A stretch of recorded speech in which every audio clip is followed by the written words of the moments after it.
What's up, people, and welcome to the Feelings First Facts Later podcast with Nathan Mitchell and Cristina. Hey. And we are back at it with episode 85. And today is another day where we're going to get a little bit personal. We are going to start breaking down some of the rules, or, well, just one rule out of the 8 rules for the book titled 8 Rules of Love by Jay Shetty.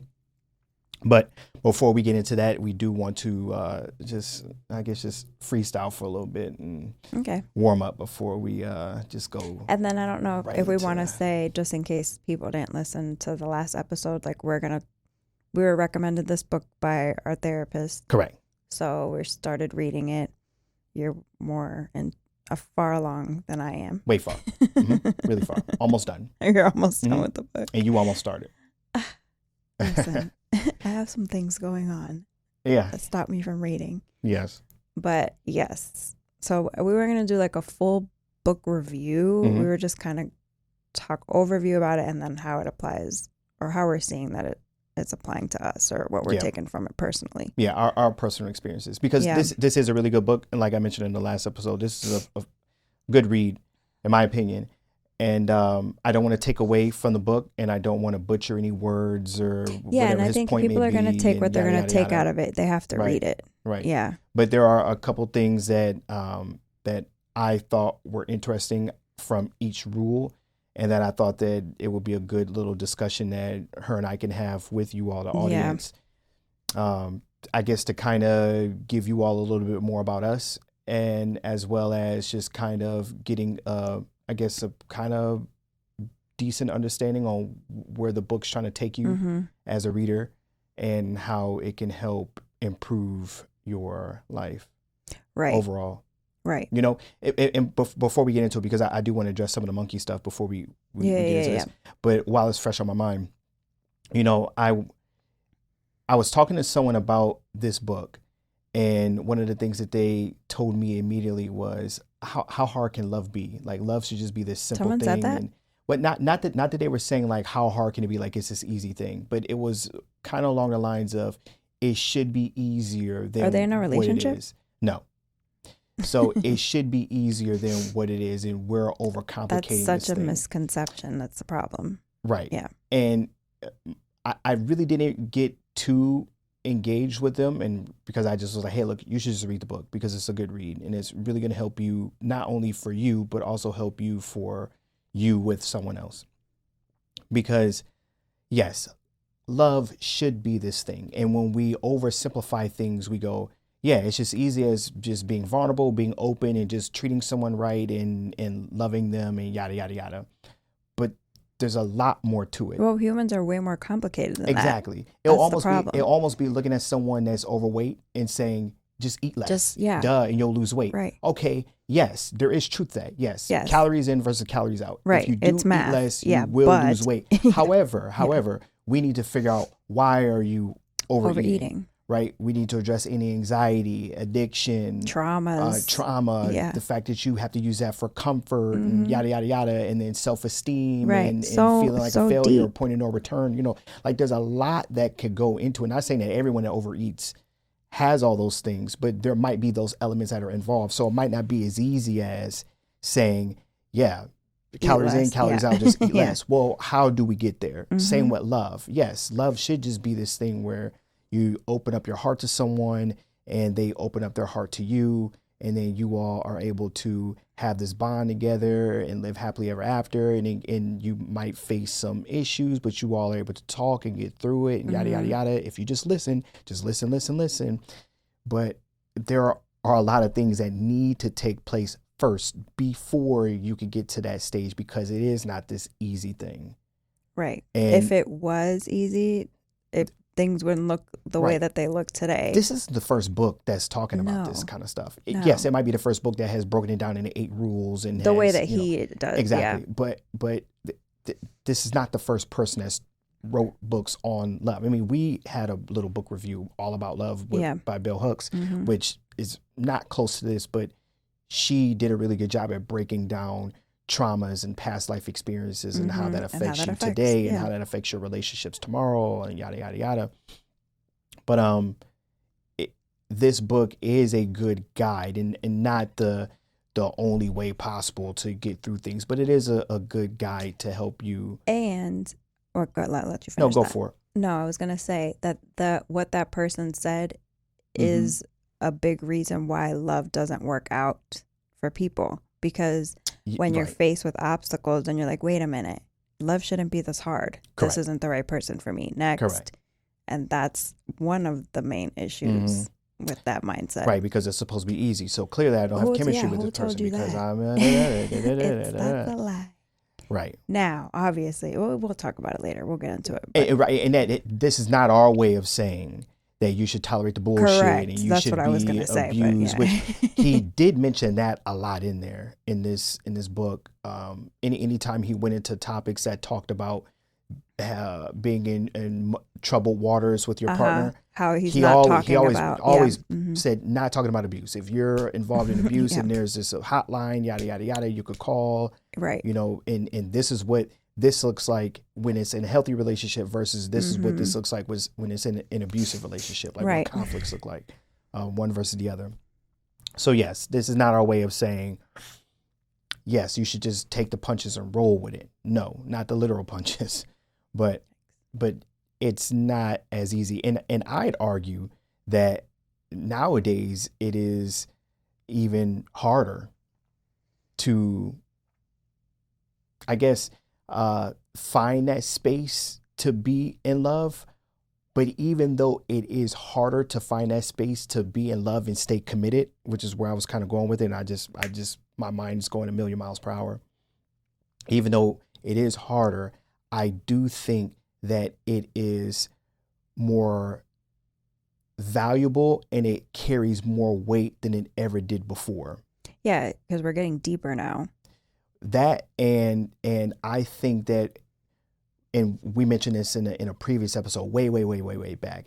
It might not have been. I'm sure it was with you, but it was just a long time ago. Can't remember when. But I was saying that I'd argue that today being in a loving relationship and in a committed relationship actually means more than it ever did before, because pretty much no one here in the United States, as an adult, not no one, but the majority of people are not operating in a space of necessity. They're operating in a space of, we talked about that.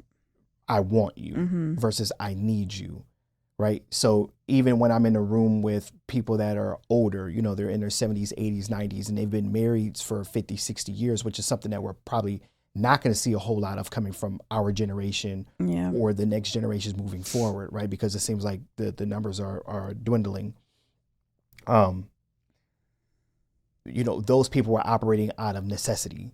There weren't options like there are today, right? And then getting in a committed relationship was something as easy as, or more commonly seen as, hey, how well do I get along with this person? And can I at least see myself tolerating this person? Because woman saying that I need this because I need the man to take care of XYZ, man saying I need woman because I need the woman to take care of XYZ. And then now they stick together and they maintain a relationship for decades. And even if that meant not speaking to each other, sleeping in separate rooms, you just putting up with, it was a putting up with because there was always that necessity, because there weren't options. And by options, I'm not necessarily talking about the availability of people that are single out there that they could go and, your spend needs time as a with. human. But I'm talking about options as far as you can't just leave someone as a woman when you just can't do it. Right. Because you can't support yourself. Right. Now you have these children. Right. And what does that look like? Right. And then as a man needed a woman. Like even you see my parents, like my father needs my mother. He would not survive without her. Yeah. But that was a common man thing. Like men didn't do certain things. Right. Women didn't do certain things. So there was this yin and this yang, and it came together and they needed each other, even if they were oil and water. You see what I'm saying? So where I was getting at was now today, because there isn't that need there, because everyone has their own, right? If you're in a committed relationship, I would imagine today the bonds are so much deeper than there ever were before. And with that, I do believe that we are now operating in a space where if there are relationships, than they are solely built on love. Or not all of them. I know there's some of them out there that are toxic and are not that, but the ones that like actually work are built from a place of love here in the United States. Yeah. Obviously, this is not a worldwide thing because we know other countries look like we did back in the 50s, 40s, 30s, right? Versus before. I agree. Right? Yeah. Okay. So we're going to table that for a second. I know. And this would have been a perfect way to go right into it. But I want to talk about this disrespectful dude in the gym. Oh. Now, you get at me for wearing gray sweatpants. I am not allowed to wear gray. As if you listen or care about what I have to say about it. When was the last time I wore gray sweat to the gym? I'm sitting down. Yesterday, you walked out of the house. I may or may not have wore them into the gym. And besides, those were pajamas. Okay. Those were pajama sweats. Those are different. You love showing people your dick. First of all, I don't have anything to show. Okay. Second of all, if you would have seen this dude. So this dude comes into the gym. He's this black dude. He's probably like 5'7". He's built like a chimp, like just solid muscles on top of muscles for days, right? And he has the biggest hog I've ever seen on any person live, right? Now watch this. He takes it a whole nother step further. So he walks in the gym with gray sweats on. This dude's meat is so big, you see it like it legit. It looks like he has like a frozen 2-liter. I'm telling you right now, in his pants. I'm telling you right now, it's monstrous. It's crazy. Everybody sees it. Everybody knows what's happening. It's enormous. All right. It's insane. Now, here's what makes it even more disrespectful is that, and I know if this is this guy's actual dick and he's not just putting something in his pants and walking around. Yeah. But it's consistent. Every time he's in the gym, it's the same thing over and over again. So if he is making it up, it's believable because it's just him. And there's a head on it, huge head, right? I'm telling you right now, hang on. But the reason why this is extra disrespectful that he's doing this, and not just the gray sweatpants part, I'm not mad at that because if you're just hung like that and you're built like that and it just pops out like that, there's nothing you could do about it. It is what it is. You just keep it moving and you mind your own business. But I'm gonna get to, and you're welcome. I'm gonna get to where he gets really disrespectful. But before I get there, the reason why this is extra disrespectful in this particular gym is if this particular gym isn't like your normal gym where it's just a bunch of dudes and then a sprinkle of women. This gym is easily 50-50 split, sometimes more women than men in the gym at any given time. And it's a huge gym. Yeah. But there are a lot of couples. Okay. So even though it's like this 50-50 or sometimes 60-40 split with women being, the majority, there's still a good amount of women out of there that are coupled up with their men, right? And they're trying to work out with them and yada, yada, yada. And you can see these ladies like... Well, I'm sure if you notice it you're seeing it, and even just not even like gawking like, oh my God, that's amazing. But just like, God damn, what the fuck is that? It's impressive. It's impressive to look at only because it's like, wow, like really, bro? Oh, now this is what he does where he gets real disrespectful. On the gym floor, he carries around like a little bag with him. So he knows what he's doing. He takes his gray sweatpants off. He'll pull them down. And it's just like one notch above a Speedo. So not boy shorts, not boxers. It's like it should be a Speedo, but it just has like a little extra strip of fabric. And he takes his shit off, and now he's walking around the gym with his big ass dick and these little, I'm telling you, these little tight Speedo like shorts, and he's working out. Wow. And it's to the point where now you kind of want to look to see if it's going to stay in there when he does a squat, because it's like, how is this even happening? And then he'll flex in the mirror, and he'll do his little poses and yada yada yada. Sometimes he'll take his shirt off, but sometimes he doesn't. Is he always by himself? Always by himself. Okay. He's at least I've never seen him with a woman. He's always by himself. until this happens. And this is what kind of makes me feel a little bit better about me, is that when he does get attention from women, it's always big bitches. Yeah, because they probably have the most confidence. Always big bitches. I have never and they could take that shit down. I have never seen a good looking, fit It'll never happen. Woman stop and sit there and have a conversation with them. It's always, and it's usually in pairs, because the larger women are there. They're usually with with each other. And then they're all, gathering around, talking to him and yada, yada, yada. And but that's big women do that with anybody though. That's the only thing that makes me feel better about me. It's like, you got that, but but it is super disrespectful, but good for him. Good for him. But you got to go one day just to see this. It's a spectacle. Just so you know, I'm not making this up. It's crazy. It's crazy. It's a hog. I want to see it now. It's a hog. I'm telling you right now, it's larger than a water bottle. It looks like larger than a water bottle in his drawers. And that girth? Girth. Oh my God. Girth. It's insane. It looks like one of those things where and maybe I'm just saying this to make me feel better about me, but I feel like most women would be like, nah, fuck that. Right. I want no parts in that. It'll split you. It'll cut you right in half. I swear. Wow. I swear. Well. But yeah. Well, shout out to that guy. Shout out to that guy. That's a way to get me in the gym now. I want to see that. Yeah. I'm telling you, it's a thing. It's a thing. If he's not in film, he's wasting his time. He's wasting his time. Yeah. You can't be an accountant or some sort of like, you got to be doing what you need to do. That is Well, there it is. That reminds me of when people say, well, I don't know, because I've never been with a short man, that short dudes have giant dicks. Because you said he's 5'7", which is not short, but it's on the shorter spectrum. Uh-huh. So I wonder if that's true. Yeah. Well, I wonder if short guys actually have big dicks, or if short guys' dicks just look larger on them. Yeah. Right?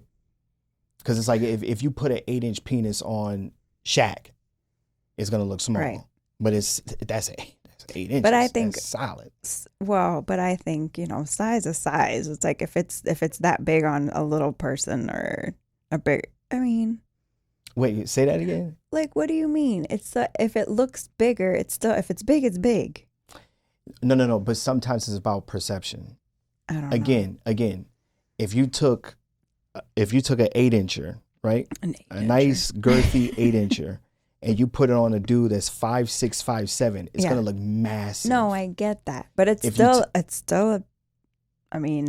nothing wrong with an 8-inch dick. Not big? No, I'm saying an 8-inch dick is big. Okay. But if you took the same 8-inch dick and you put it on Shaq, it's gonna look crazy. I get that. It's gonna look small. Now watch this.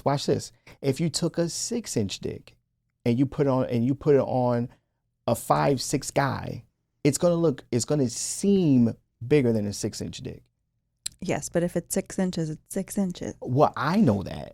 But what I'm saying is that when he's naked standing in front of you, it's gonna look different. Versus if you put that on a 6'2" guy, you might be like... Yeah, but I think when women are handling dicks, like, we know, okay, it doesn't just look big, it actually is big or it isn't. That's my point. Well, no. My argument is that if you're looking at the shorter guy, it might appear... Right, well, I'm just saying in actuality meatier. What it is versus how it appears. That's what I'm saying, that supposedly shorter men have bigger dicks, period, not just seemingly bigger dicks.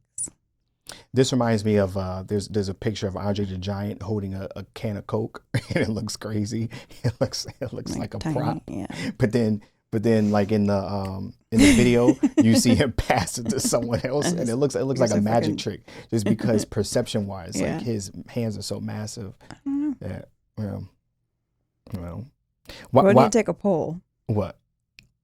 Asking short guys how big their dicks are. See, you can't ask the guy.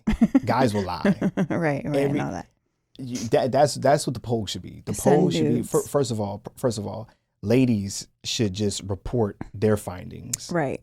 That's a good point. Do shorter men do they have bigger dicks or big dicks? But I'd argue women also don't know measurements. We know what big is. Okay. You know what big is, but you're not going to be like, I wouldn't trust you. She's like, yeah, he has, unless if you've seen enough dicks, you know what sizes are. So what's my size? If you've seen enough dicks, what's my size? We're not talking about me. Oh, now it's not about you. When you've seen dicks. Yeah, you see. Now, see, I'm saying women. It was all words. It was all just sounds. It was all sounds that you make with your mouth until this shit gets serious, until it gets pointed right. Perfect dick, babe. Oh, not perfect. That's my size. Perfect. I just said the mic. Yeah. You get nervous? No. Okay. While we're talking about that, so I try to play a little April Fool's joke on you. Right. Mr. Perfect Dick over here. Yeah. And you immediately knew that I was bullshitting. I looked at it, not even for a split second did I even question it. I was like, You know why? Because you don't think that I have enough, That's not true. Say what you did. What? Tell the people. I sent out a text message pretending that I was supposedly sending it to another woman, yeah. Right? But I accidentally sent it to her. And then she immediately goes, this is April Fool's joke. Why do I want to say fools? I did that twice. April Fools. That's hard. That's a hard one. Hard? April Fools. Okay. Yeah, that's hard. See, you gotta put that split in it. If not, if I just try to go fast like Vermont, like I can't do Vermont. It. Anyway, you were basically telling me that it's like this nigga ain't cheating. He ain't even got it like that. That's not what it is. It's a compliment, babe. No, the compliment, the biggest compliment ever is when you're always thinking I'm cheating. Because it's like, yo, you were an insecure bitch? Not really insecure. Not insecure to the point where like, you cause problems in a relationship. But at least enough to where you keep me on my toes? Yeah, like it's like, oh yeah, this nigga got it. Like he could. I know that you could cheat on me. I just know you wouldn't. It is a compliment. You came back real quick, like, nah, this nigga can't do it. Because you would never, and I know you wouldn't. Right. Not that you couldn't. Obviously, I know you could. And I said that. Yeah. Well, laziness is on my side. And that doesn't necessarily mean that I'm not faithful to you because I love you and I respect you. Right. Both things can be true. Things can be true. But laziness really helps out. You know what I'm saying? I guess. Like my laziness stopping me from cheating doesn't take away the fact that I wouldn't do it because I love you and I respect you.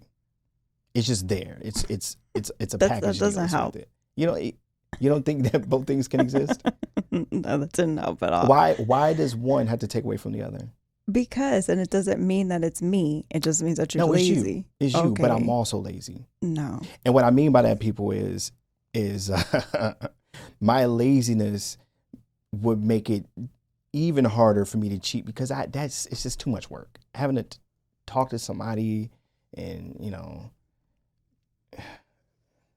trying to. I just know that you're not impressed by pussy, and that to include my own. So that gives me, I take comfort in that, not offense. This is true. You know what I'm saying? So there's actually I take comfort in that. Right. And that nobody could throw a pussy at you and you'd be like, meh. And you genuinely would probably do that. Yeah, probably. Like, you're bullshitting. Or watch this. I'm also paranoid as fuck. So let's say in this crazy hypothetical situation, a bad bitch came up and she was like, hey, look, you ain't gotta do nothing.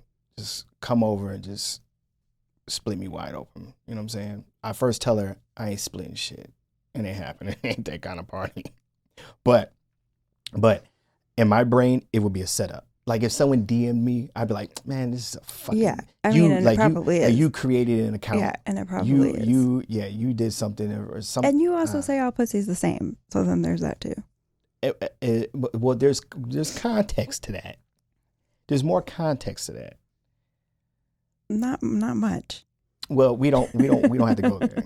But there's more to just that than just that. Barely. What do you mean? There's not a whole lot more to that. what I was saying is that, first of all, this conversation started with people saying, I got good pussy and that, blah, blah, blah, blah, blah, blah, blah. You see what I'm saying? Right. Like that talk.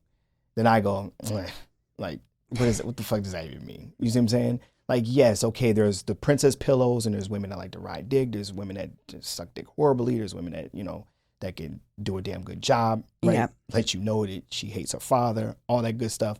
But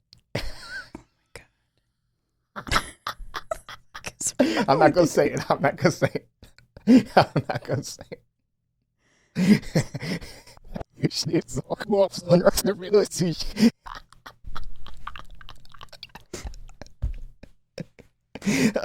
Oh, I have to get that out. Okay. All right. Can we get back to the show? Can we be serious? What were you saying? What I was saying is that all pussy is the same after it's all said and done. Right. No, I get it. You see what I'm saying? So yeah, in the act it might be a good time, but after you nut and you get that post nut clarity, it's all like it's all the same. So no, I know. I get it. Unless you're chasing the thrill of someone new always over right. And over I think that's probably more what it is than anything else. The conquest. Then that's a complete different thing than actual. I would think that's more what it is. Because anyone with good numbers would tell you, nah, yeah, it's right. No, I get it. Once you get past this, then it's. And I would hope that the difference between us, I'm not trying to say, like, I want this to be the best pussy you've ever had. It's just like that our sex is different because our relationship is different. Our connection is different. Our bond is different. So it's different things. It's not so much me being like that I have to have the best pussy. It's a different thing. I was talking to someone, true story. I was talking to someone not too long ago, and she's younger. She's in her early 20s, and she's talking about basically how she's having a good time, and she doesn't want to settle down because she's living her best life. Age, yeah. Perfect. And I told her that's great. And I said, and I basically broke it down to her, the difference between being with someone consistently versus being with a one night stand or, just here today, gone tomorrow, might fuck around with you for a couple weeks, a couple months and then move on to someone else, is you cannot replace, and this is what you and I talked about in one of our earlier, first episodes, you cannot replace the thrill and the excitement that you get from having sex with someone for the first time, at least as a male having sex with, the conquering aspect behind it, right? I'm not sure if women get the same thing, but getting new pussy or getting someone to sleep with you feels like a win. You conquered it. I can see that. You plant your flag, like, this is mine. This is my tree. I just peed on, metaphorically speaking, yada, yada, yada. Or not. But I'm sure women like this young lady that I'm speaking to, she feels the same way because she's getting enjoyment out of being with different men, right? And getting that attention, being with someone new, yada, yada, yada. I know people would say, oh, that's being a hoe. Fuck all that. We're mature adults here. Yeah. Do you, boo? Right. I don't shame women at all because that'd be crazy. Right. So I would have to say that damn near every woman that ever slept with me was all. You know what I'm saying? Because I didn't commit to all. You get right. It? Like, no, I understand. That's bonkers. Anyway, that'd be a good conversation for another day if we haven't had it yet. Like the different, where that comes from. I think we may have touched upon that, but I don't think it was like a whole dedicated conversation. Okay. Well, spoiler alert. My brain says that comes from an insecure man. Yeah. Insecure male. Right. Anyway, I was telling her that, yes, there's nothing to replace that. Even if you're with your partner, yada, yada, yada, and everything's great, you cannot replace that thrill if that's what you're seeking for something new, someone new. Right. Right. But the benefit of being with someone long term is that usually sex gets better over time with that person, right? Especially. You think that's true for everybody that you're I say usually, right? So in a perfect world, the best sex that you would have would be with someone that you are with and they understand you and you understand them and you have had experiences with one another. right? Okay. Because now you all are on this journey of keeping things better and yada yada. But yada, I think that's talking about things. even separate than the sex, though. Okay. To me, I think that what you're saying would be true to your life's journey, and then the sex ties into that. I don't think it's just with the sex. So if you don't have this, I don't know. So the reason why I'm splitting those two is because you typically wouldn't have that type of connection with someone unless you were with them long term. Like, yes, it's quite possible that one of your one night stands might be one of the most mind blowing things that you ever had, yada, yada, yada, right? But I do think that if you're with someone long term, your chances of having someone that actually gets to know your body and pays attention to it and can unlock things about you that you may not have ever known, you're more than likely not going to get all that with someone that you're just having a one night stand. I understand what you're saying. I was going somewhere else. So that's where I'm separating that. So being in a relationship with someone long term can lead to some of the best sex that you ever had with that person, or just in general, because in a perfect world, and you're with someone that you're with, right?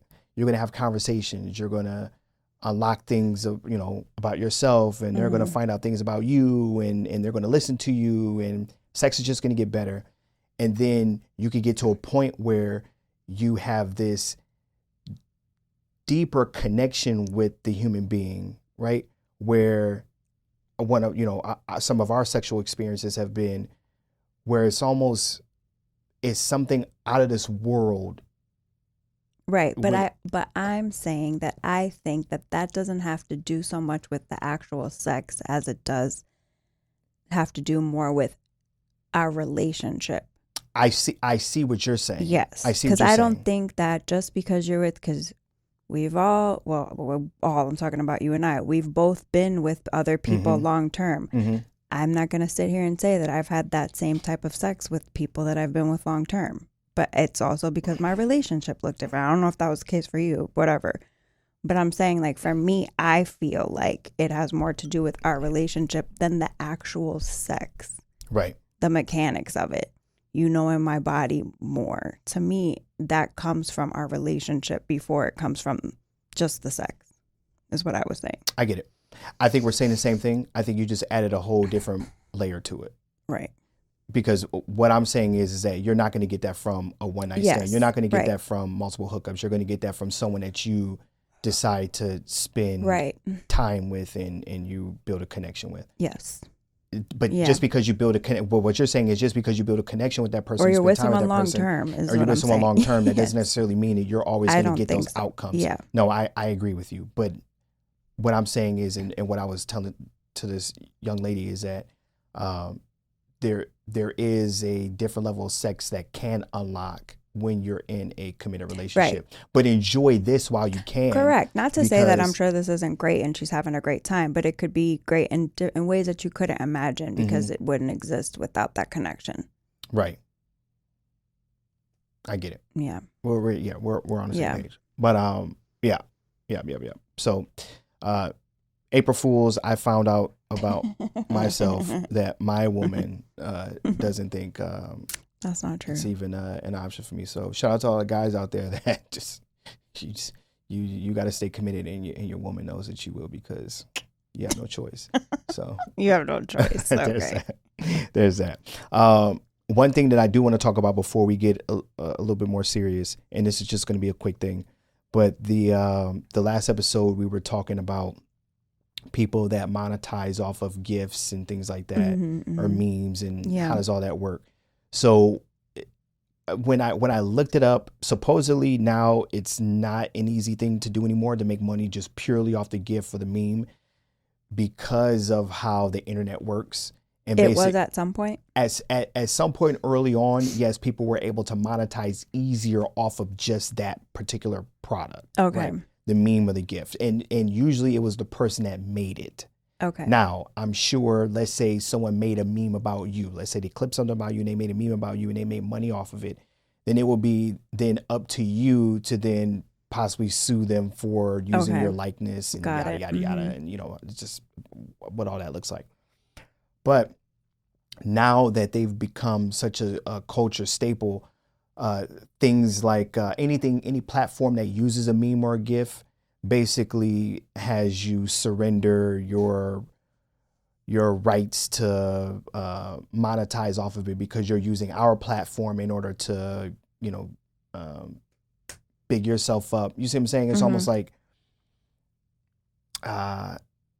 remember it was a couple years ago when Kim Kardashian had to buy, or she signed a deal with Instagram that her pictures are her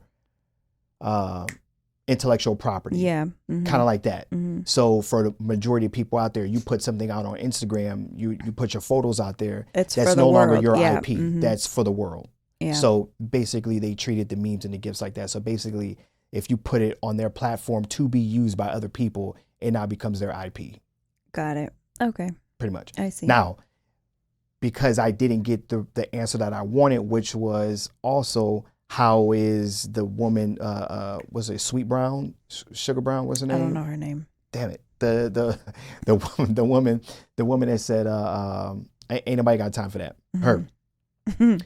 So I looked her up and she looked like she was living her best life. I couldn't find out her net worth. Okay. Because it wasn't posted from the internet search that I did, but I really didn't look too long. So there's that. But I did see that she immediately had management knocking on her door, as they should have.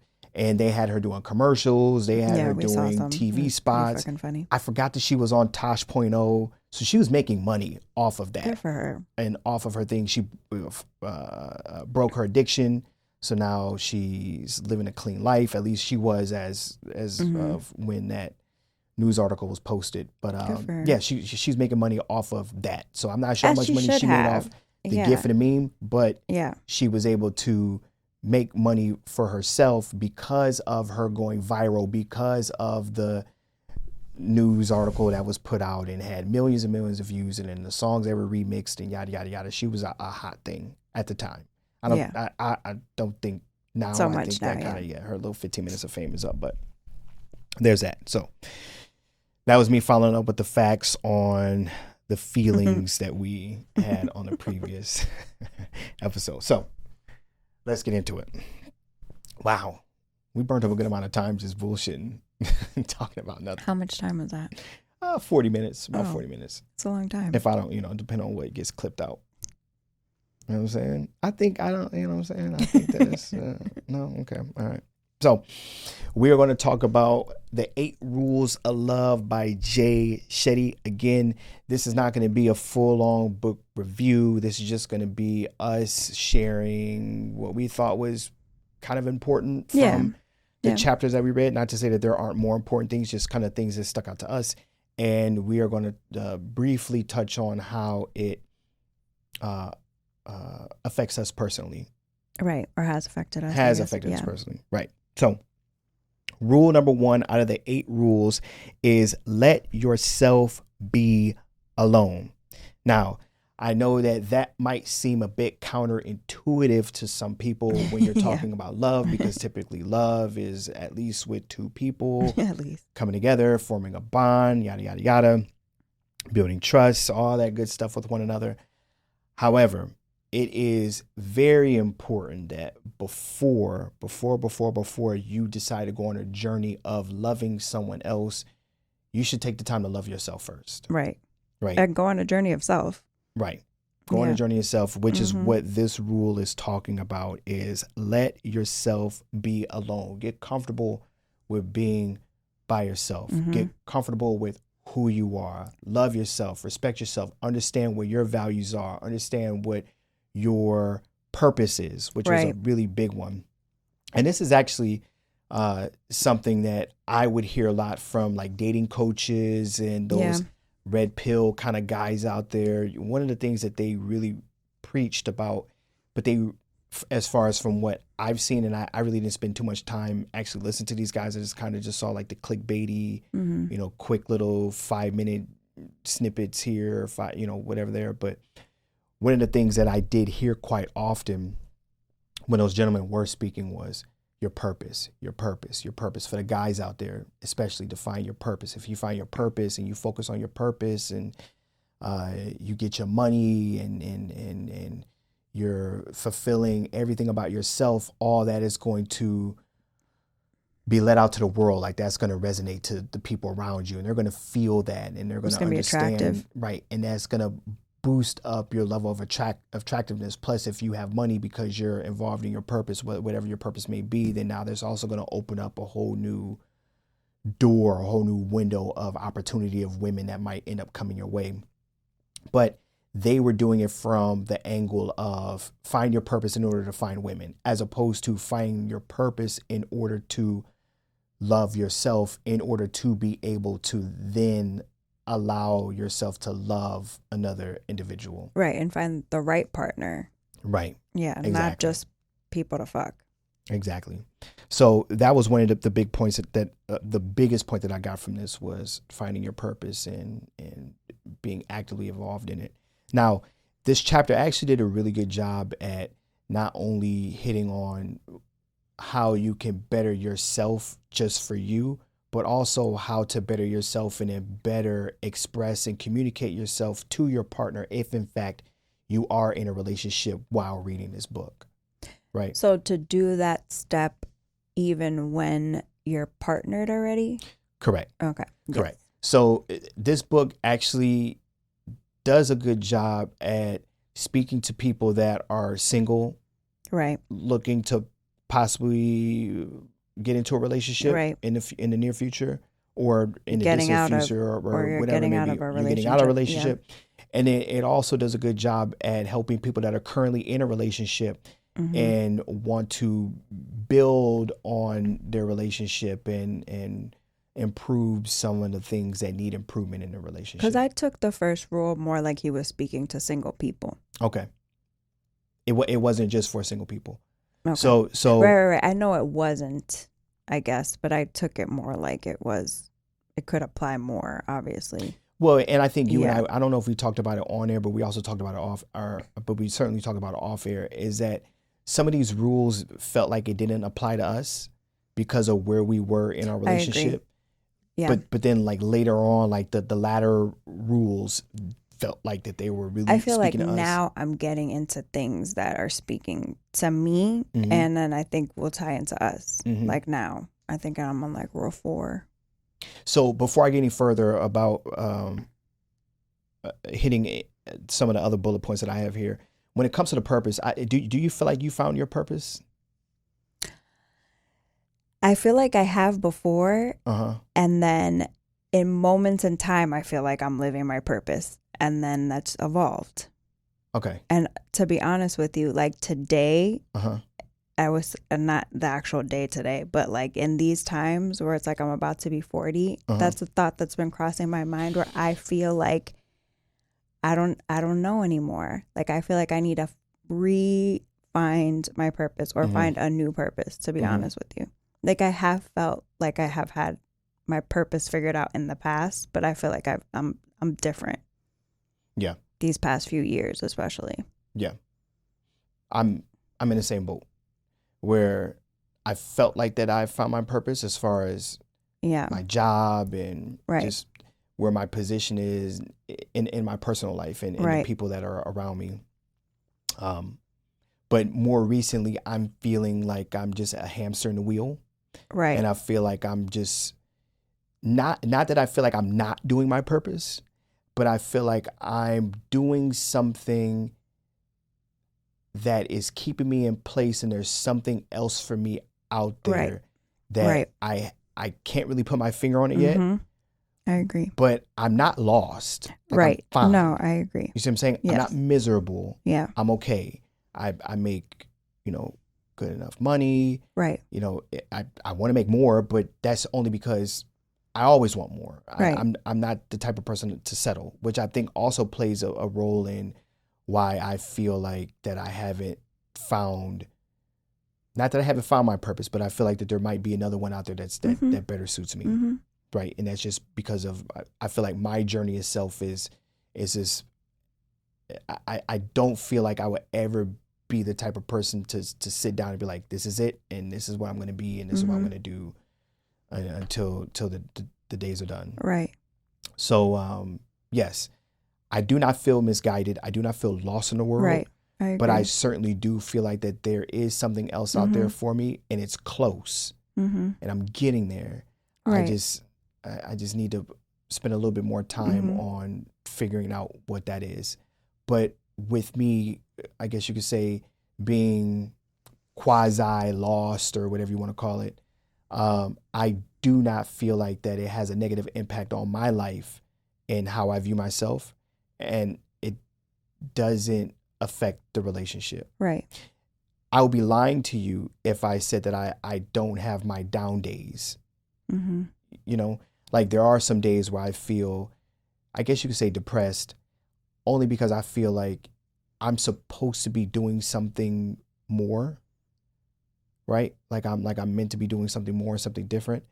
And it upsets me sometimes that I don't know exactly what that is. Because if I knew what it was, I swear to you, I would, you know me, I would be on it 100%. Everything else would stop and I would do it. And, you know, that. But again, that doesn't necessarily mean that I feel like I need to be making more money with what I'm doing. So it's not attached to. No, I get it. Any monetary. But there's like some sort of fulfillment. Yeah, there's something that's missing. Yeah. Even though I enjoy what I do. Yeah. Like I enjoy being around the people every day, and I enjoy working, and I. Well, I think because whatever it is for you or whatever it's going to look like for you is going to involve people. I know 100%. You know what I mean? 100%. That's going to be it for you regardless. Right. So. If I had to spitball things, it would be, sitting down with people and doing some sort of therapy and not physical therapy, but like mental health. Yeah. Or, couples therapy or I guess something along the lines of like what we're trying to do within this hobby of having this podcast and sitting down and having conversations. Or even like coaching people. Something like that. But I don't know exactly what it is. Right. I know. So I do find myself getting frustrated from time to time because I feel like that I'm spending too much time doing the wrong things, but not bad. I know. It's complicated. Yeah, I know. But that's life.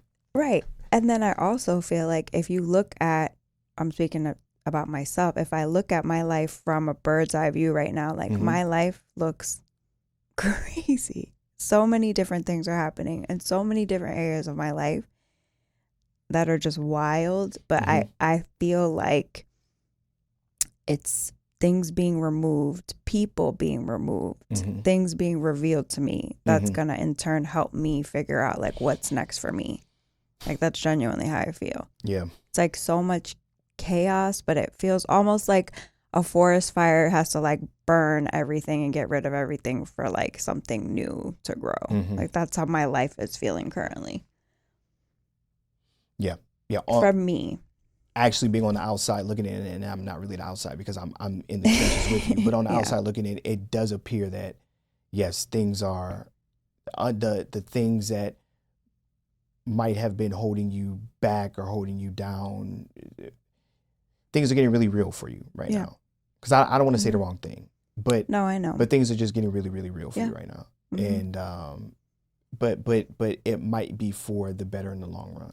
Well, I feel like it is for the better in the long run. I don't feel like even like a might be. I feel like it is. Right, but in the meantime, it's a tough pill to swallow. Shitty. It's a real tough really pill to hard. swallow.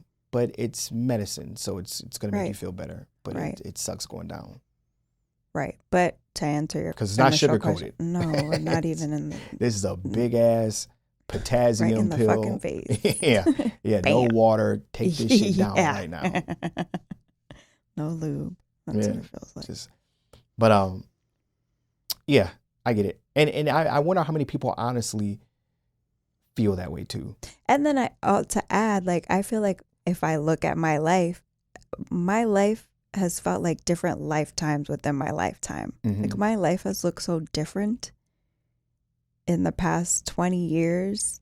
Like that could literally have been another lifetime. And like I've said, there have been moments in my life where I'm like, I knew my purpose and it was so solid and so real and I was living it. And it was, that's what it was in the moment. Not to say that it was fake. That's a huge part of me at that time. But my life looks different now. Like, so that's not the same anymore. It doesn't apply. It doesn't feel the same anymore. Yeah. So. I get that. Ugh. And then there's this feeling of, at least for me, like sometimes I feel like I'm just spread too thin. That part. You know? And so with being spread so thin, it's like, okay, well,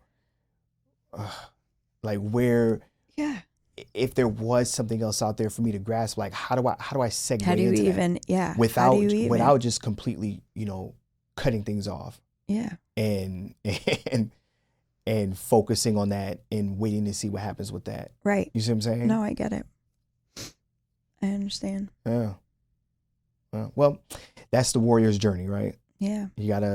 Sometimes you gotta get through some bullshit and some, not bullshit like in a bad way, but like just bullshit and like just a hard time, right? And you gotta get through that struggle, and you gotta metaphorically have that forest burn down in order to allow it to flourish and rebuild into something new. And then with that, then now you found that version of you that you're completely happy with, and that you can be happy with. And even though there will be that feeling of, well, I need to get to the next level, I need to get to the next level, I need to get to the next level. At least that next level feels like you're building on top of something, as opposed to my next level feels like I have to build a whole new house over here and build that up and then possibly move into it.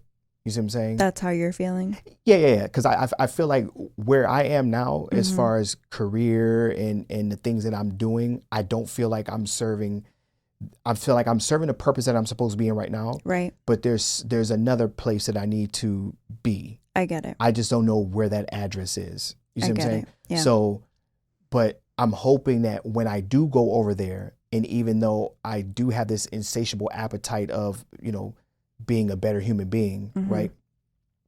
At least I feel like wherever that new address will be, I will have enough land, metaphorically speaking, to just keep on building on top of that home, as opposed to having to need to find a whole new, right? Yeah. You see what I'm saying? Yeah.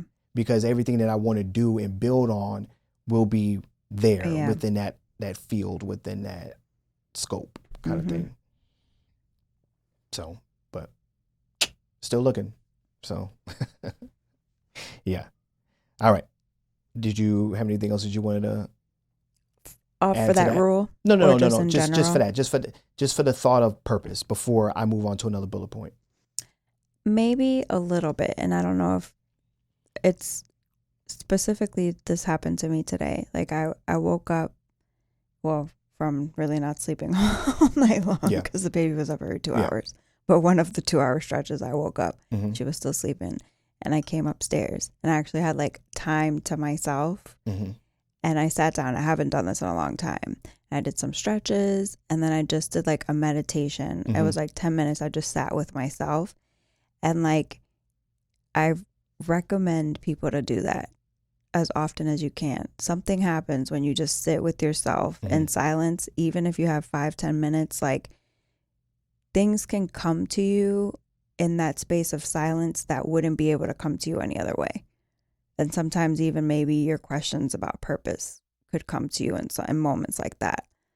So that's just, you know, putting that out there. Like sometimes you need to be still and silent to get certain answers or revelations.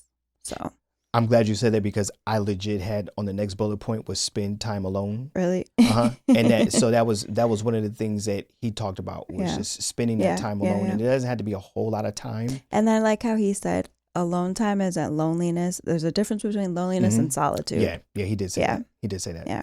Right.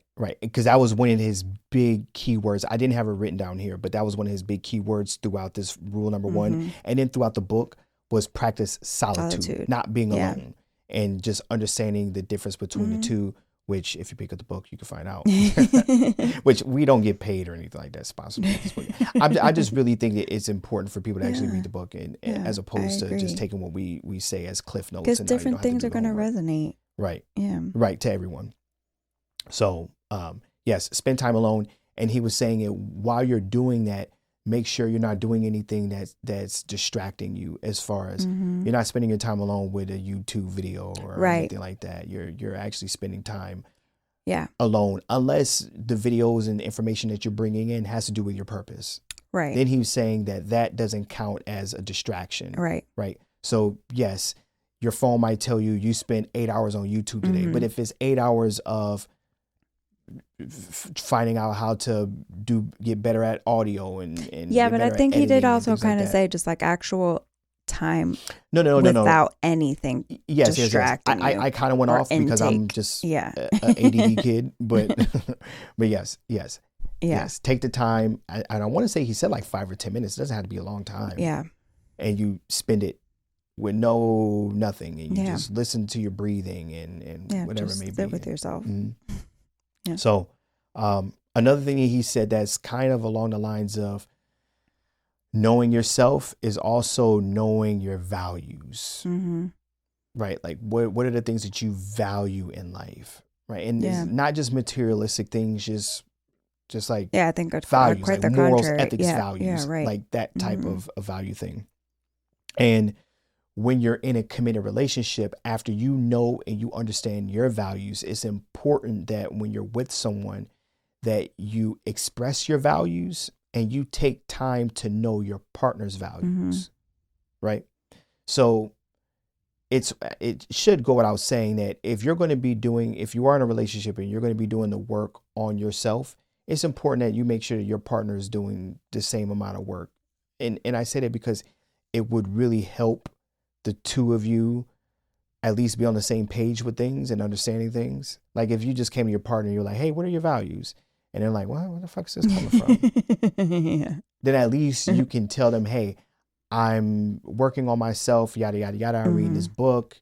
This is one of the things that they touched on. Maybe you could sit down and write down your values. It would be really important to me.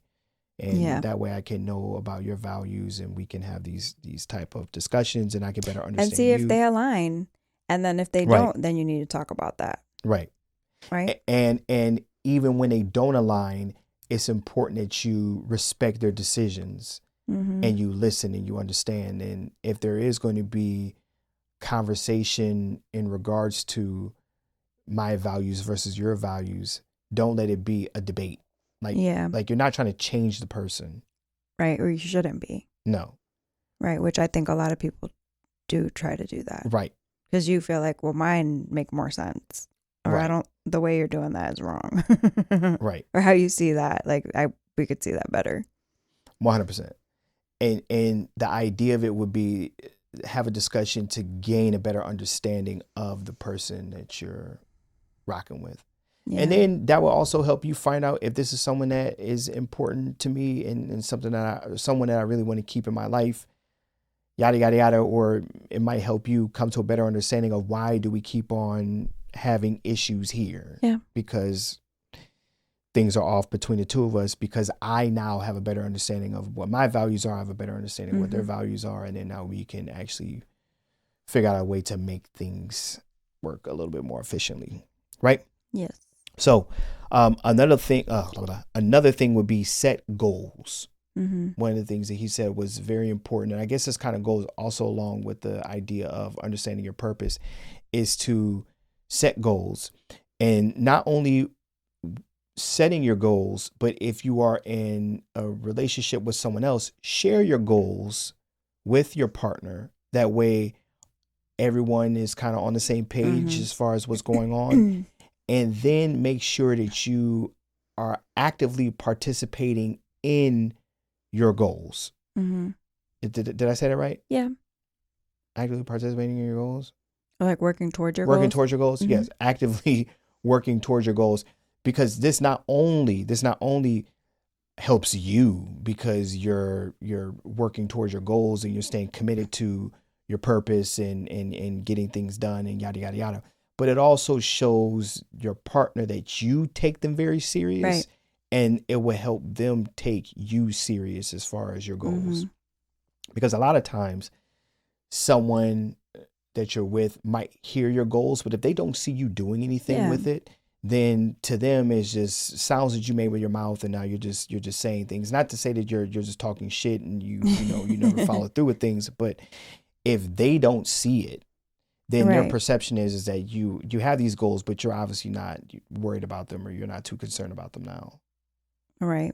Versus. So how serious are you about it? Versus really? Seeing them in now. Where was it? What rule? I can't remember where exactly. I don't think it was here, where he was saying even like when you're coupled, you should help your partner with their goals. Or was it, where was I reading? I can't remember. It was recently, so it wasn't rule 1. I'm going to stop talking about it. I don't have all the rules written down here. It might even be in rule number 1. I don't remember. I don't think it was in rule number 2. Anyway, I don't have all like the breakdown here. I have it on the phone, and the phone's recording. But yes, it is in there where you should help your partner. And I do remember with that, and we'll kind of stop it here. But it was saying that you shouldn't take your partner away from their goals, right? And you shouldn't make them choose between you and right. Yeah. That's I think that was a little bit later on. Yeah, it was later. As I'm saying it, I feel like that wasn't here. So, but yes, know your goals and share them, and get your partner engaged in your goals and actively work towards your goals so that you can be taken serious. And one other thing that I thought was really good was practice self-control and patience. That was another thing that he was talking about, that it's important to find that solitude, not loneliness, but solitude, and taking that time to be alone and being able to maintain your self-control, because not only would that help you better yourself as far as who you are and how you interact with the world, but more importantly, as it pertains to this book and being in relationships, it will help you be a better partner, because now you're not going to be so knee-jerk reaction to things. Right. You're going to be a little bit more patient, a little bit more willingness to understand, take time to understand that, okay, patience and practice self-control might mean, hey, in this moment, we have something that we don't agree with. Let's table this and let's come back to this when we can better, express ourselves. And he did talk about that in a later rule as far as how to better control disputes. But in this particular chapter, focusing on being by yourself and better understanding yourself, practicing that self-control and that patience will help you with doing it with your partner down the road, and doing it with your partner. Yeah. So I thought that was pretty good. And along with that comes with practicing being kind to yourself, which is super freaking important. Yeah, and I think people, it's hard. It's hard to be kind to yourself. But you don't even think that you're being unkind to yourself. It's such a normal thing to like pick yourself apart and not give yourself credit. You know what I'm saying? Or be like, damn, I really did that. I'm doing this. Like, it's always like, what's next? And I could be doing better. And everything could always just be better, that we don't say like, damn, like, you're doing a good job. Be nice to yourself. Yeah. And we always say, we are our worst critic. We are our worst critic. We are our worst critic. But I think a lot of times people say that and they don't actually understand what that means. Yeah. And a lot of that comes with, we aren't patient with ourselves. We verbally beat ourselves down. Grace. Right. We walk in scenarios with a lot of doubt because we don't think that we're capable of doing something, or if we are going to do it, we're going to fuck it up somehow. Right. I was listening to a podcast the other day. It was a Joe Rogan episode, and he was talking to Dr. Peter Attia. I think I'm saying that right. Peter Attia.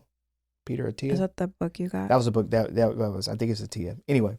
Yeah, there was a Tia. There wasn't anything after the A. Yeah, I just black shit up all the time.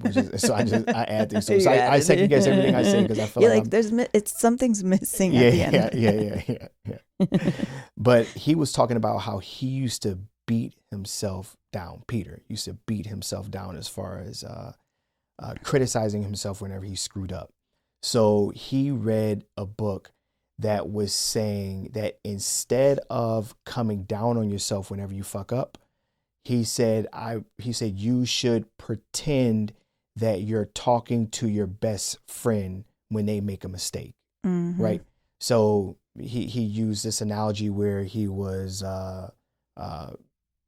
practicing shooting his bow and arrow, right? Because that's one of the things that he likes to do, and Joe does as well.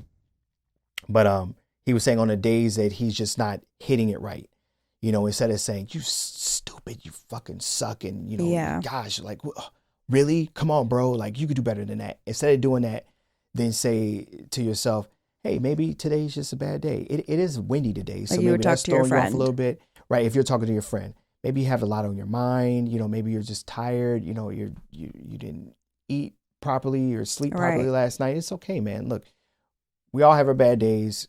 We could try again tomorrow, and tomorrow will just be a better day. Let's go get some beer, kind of thing. Yeah. Like doing things like that to yourself as opposed to ripping yourself apart.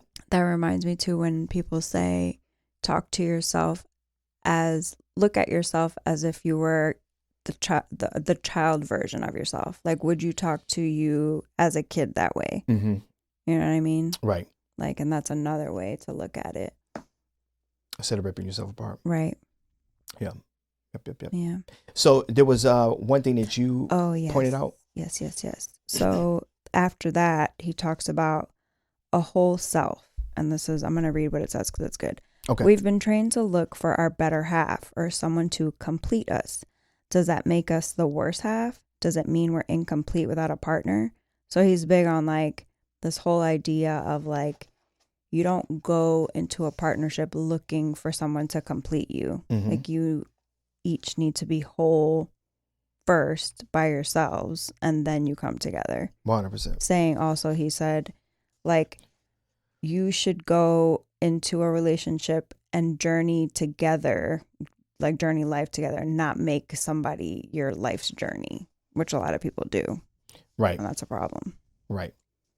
And the whole thing in finding your better half, I know that a lot of times people are saying that and they're probably just saying it as like an analogy or like this tongue-in-cheek thing. But it's genuinely real for a lot of people. But for some people, it is a real thing. Yeah. And I'm not sure if it was in this chapter or another chapter.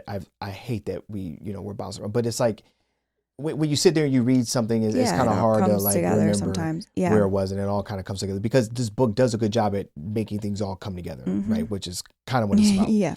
But he was talking about it's important that you do not expect the world from your partner, mm-hmm. right? Yeah. So when you are seeking a partner, it's important that you don't try to find that one person with all the qualities that make you happy. Check off all your boxes. Yeah. He was like, that's fucking crazy. Yeah. First of all, that puts a lot of pressure on that person, and it puts a unrealistic expectation in your brain that there is that one perfect person out there. So then you might find yourself in situations where you are bouncing around from person to person. Looking for that. Right. Yeah. And so he was saying it's important that you have friends and family and people mm-hmm. that are closer to you that do check off of different boxes for you. So if you do have a partner that's enjoys this but doesn't enjoy this, and that's fine, mm-hmm. because you have a friend or a family member that can fulfill you in that now you have that person that you can share those bonding experiences with, mm-hmm. and you have another person that's into this and yada yada yada. So right. surrounding yourself with people that can fulfill you in different ways is a very important tool and a very good way to really help you feel that all your needs are being met, and it also takes the burden off of that partner that you have in expecting them to check off all the boxes, right? Because they never will. I remember a conversation I had with Sue. This is probably like episode 1 or episode 2, but back when we were still dating mm-hmm. and trying to find a partner. And one of the things that I felt like was happening being on dating apps was it almost felt like you were buying a car as opposed to finding a person, finding a partner.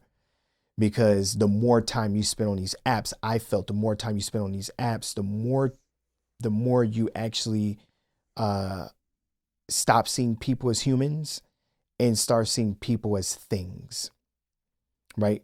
Because you're trying to find this one perfect person. So even if you find someone that's into this, into that, into this, but they're not into that, then your brain immediately goes to wipe out all the other the fuck good it. stuff. I'm going to put myself back out on the market because I know I'm going to find someone that checks off all 5 boxes. Mm-hmm. Because this person might check off on 3, but they don't check off on 2. But then now you find yourself in a position where, okay, so I found someone else that checked off the other 2 plus 1, but now they're missing 2 things. Right. Almost like when you're buying a car, right? You buy a car and you say, okay, I want a red convertible. Okay. So you find a red convertible, but this one doesn't have leather seats. It has cloth seats. Yeah. So now it's like, okay, fine. Okay. So now I got to go back out there. So now I found a red convertible with, leather seats, but now it doesn't have the navigation that I like. Yeah. So it's like, okay, damn. So with car buying, eventually you can say to yourself, okay, well, I'm no longer going to try to find a used car. I'm just going to build a car, right? So I'm going to get this one particular car with everything that I want. And that works for cars. However, it doesn't work for people. Right. But if you spend enough time on dating apps, you kind of start treating people like used cars. I get it. Where you're trying to find all the features and all the qualities in the one thing. And so you keep on throwing yourself back out on that list. That also makes me think of like what you're saying.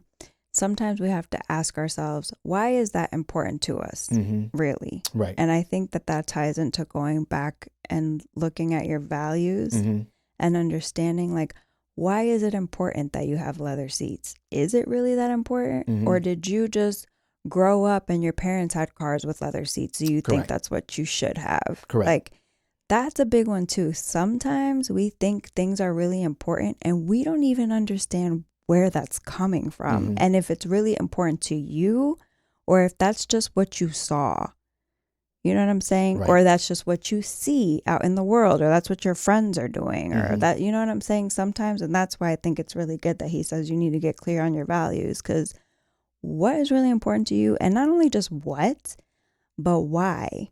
Because even when you ask yourself why, you might figure out that's really not important to me at the end of the day. Right. And that could be like, oh, light bulb. Or even like back to the whole car analogy. Like, okay, the navigation, right? Why do you need navigation in your car? Yeah. Are you really going to use a navigation? Yeah. Do you like the idea of a screen? Because you have a cell phone. Yeah. So now the cell phone could be this other tool so that now you can use with things this. that you have. So now you can enjoy the red convertible with the leather seats without the navigation because, okay, fine. It's cool. You don't have the navigation because now I can do this. Right. So. Yeah. Yes.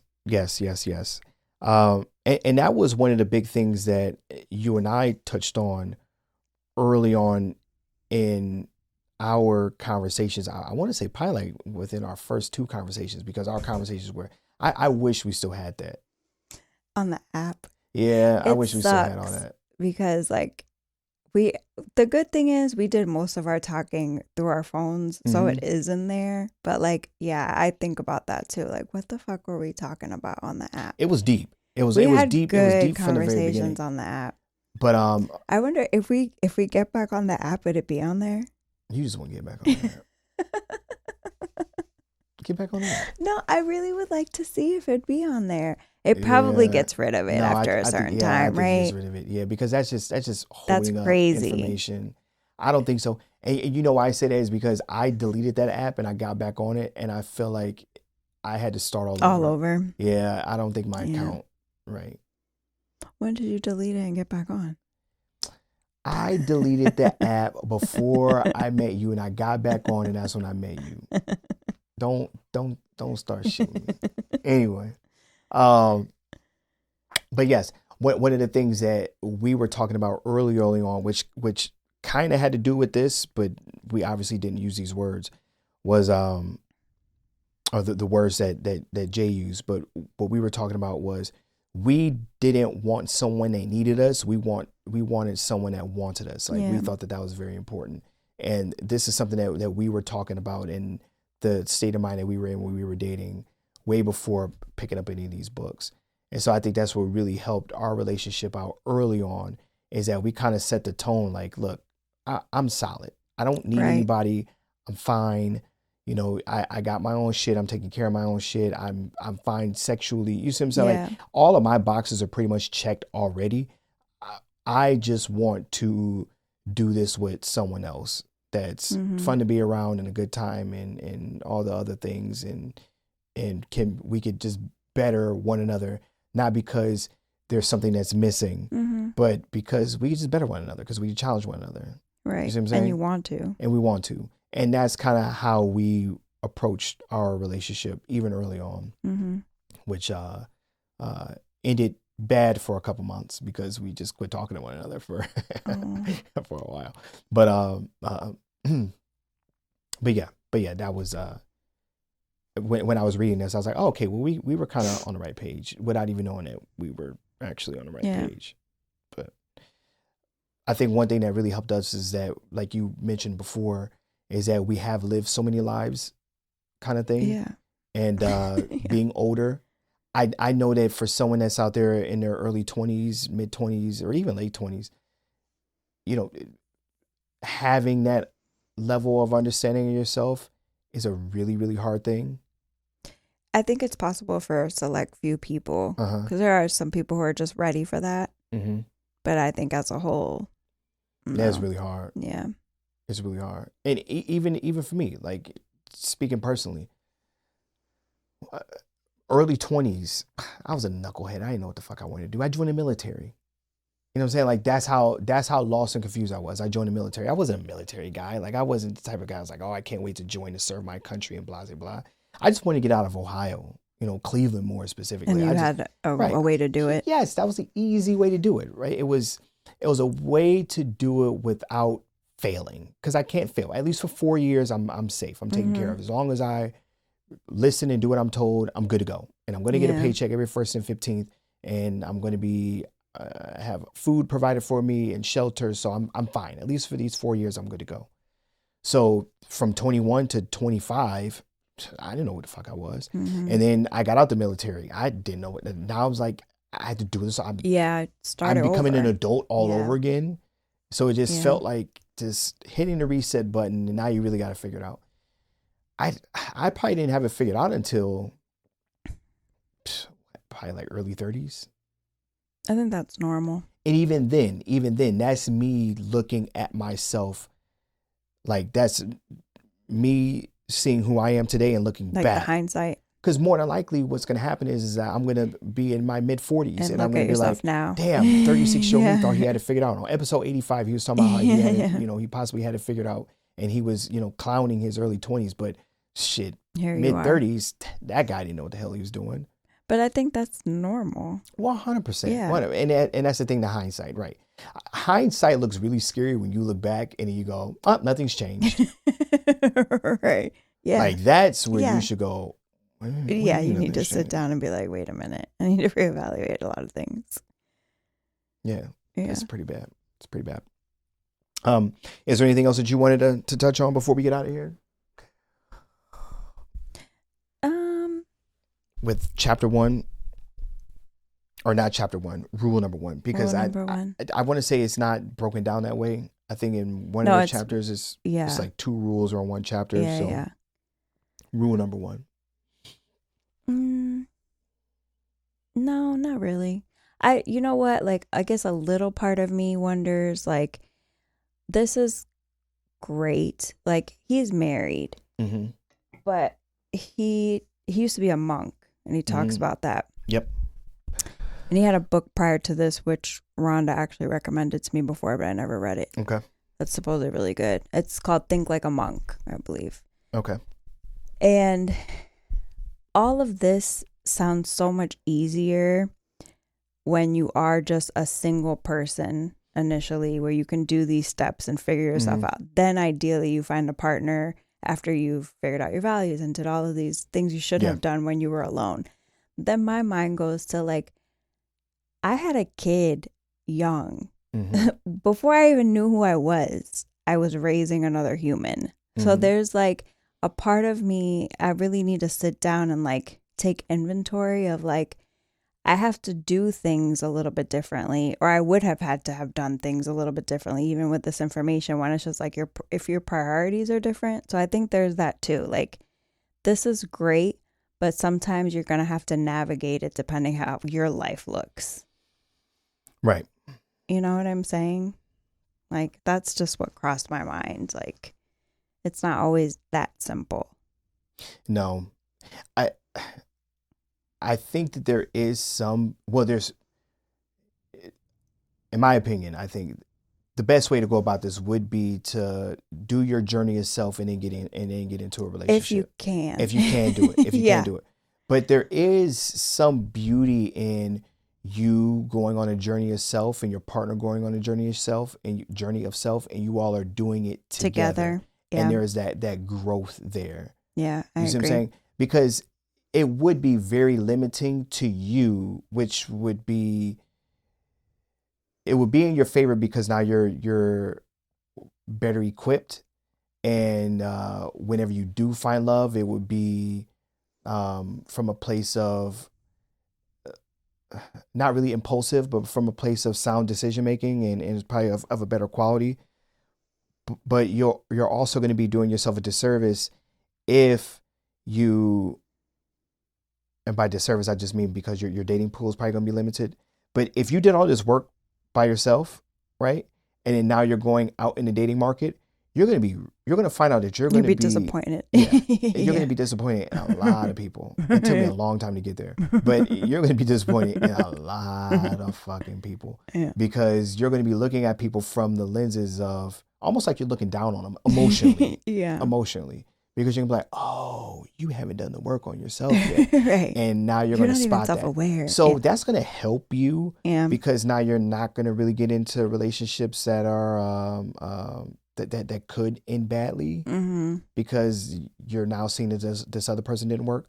But it could also hurt you because you might not be patient enough to deal with someone that might need to do the work on themselves, and that could be a great partner for you. True. You see what I'm saying? So just because you did the work and someone else didn't, that doesn't mean that this person is now not going to be of any value to you, because they might be willing to do the work for themselves, and now you did this with this person, and now you all have this thing.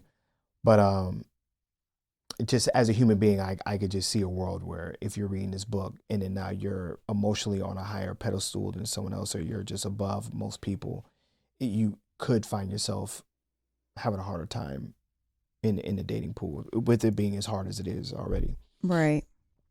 So there is, I think, value in you doing it with a partner, because now you at least have some sort of foundation with someone if you like them and they like you, right? And there's not too many there's not too many red flags out there, or too many things that can't be turned around, right? Deal breakers. You all could do the work together and build a very, very special bond because you all went on this journey of self together. Oh, there's that. So I'm going to end this episode with a quote from the book, and this is actually from this rule number 1. The quote was, "The best thing for a human's nervous system is another human. However, the worst thing for a human's nervous system is another human." There's that. Yeah, it's true. And there's all sorts of truth in that. And when I read that, I was like, yep. Yep. But that's life. That's life. So with that said, let's get the hell out of here, because it's bedtime. It's bedtime. This has been another episode of the Feelings First Facts Later podcast. The podcast where we saying shit, but we ain't saying shit. I go by the name Nathan Mitchell, and I did this with the lovely Cristina. Bye. Peace.